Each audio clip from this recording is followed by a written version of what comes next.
What's going on, everybody? Welcome back to Clutch Cinema Talk, and we are back today with another movie review. And today we're reviewing Antebellum, which just recently came out on demand Friday. So, Antebellum, directed by Gerald Bush and Christopher Renz. Now, before I even start this review, I just want to say that this was on my top 10 anticipated movies list. To go back to that really quick.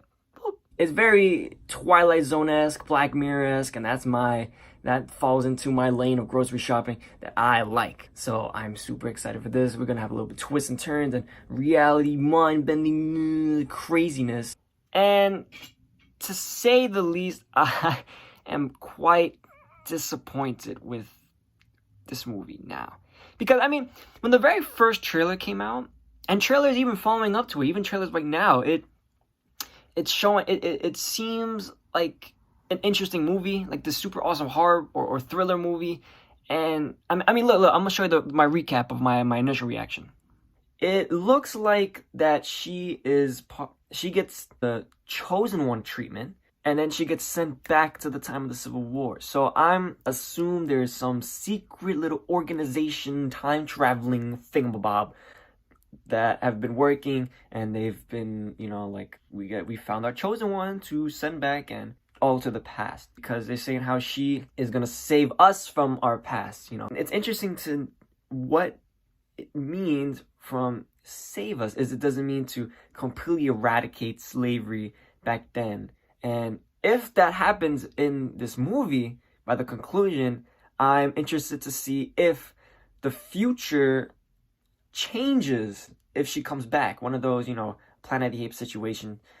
But I just want to see if they go into, area where if slavery was changed, then there would have been a humongous different America or world in the future, whether it's a good one or an even worse one.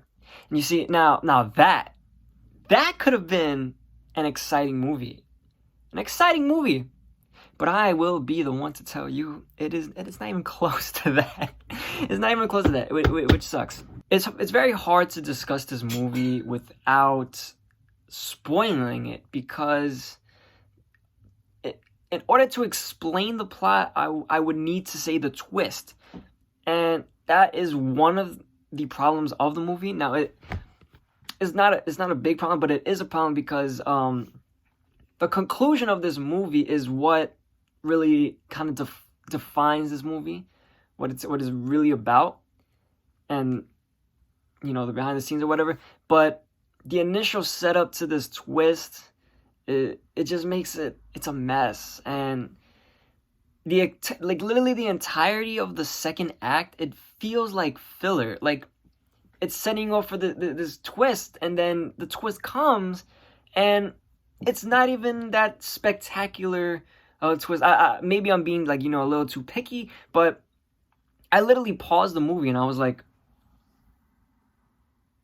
I've seen this twist before. Yeah, it reminds me of this other movie, which I won't say.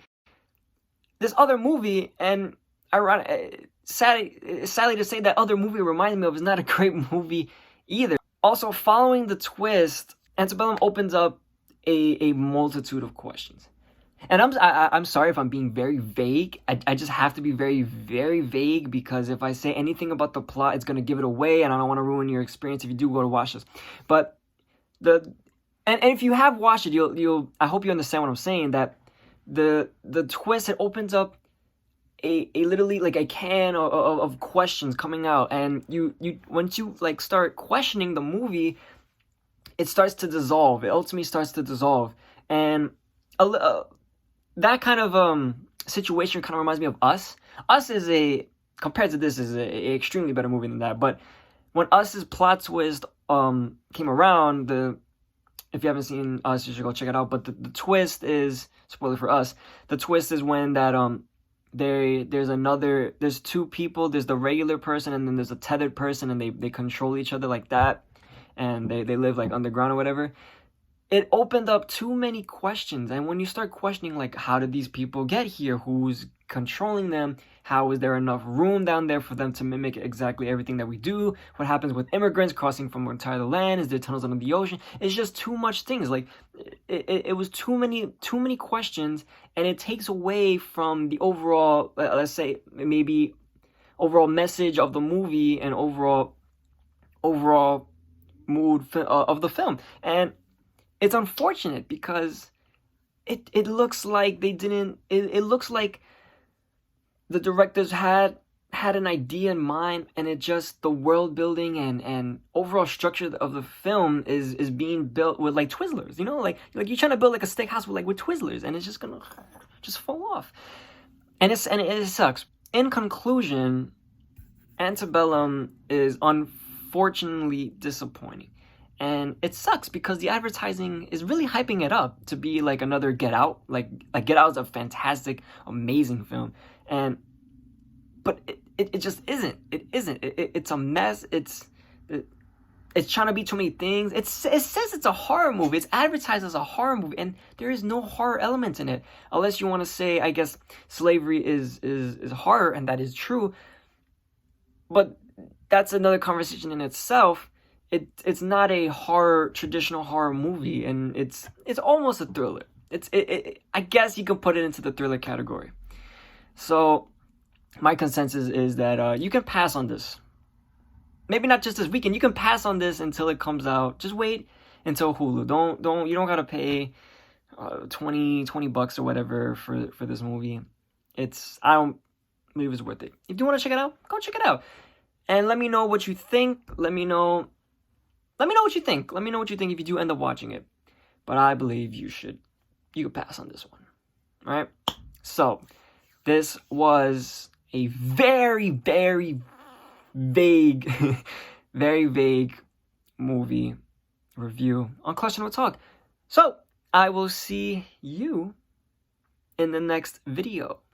Go ahead and hit that like button, subscribe, all that goody gumdrop stuff. All right, deuces, I'm out of here.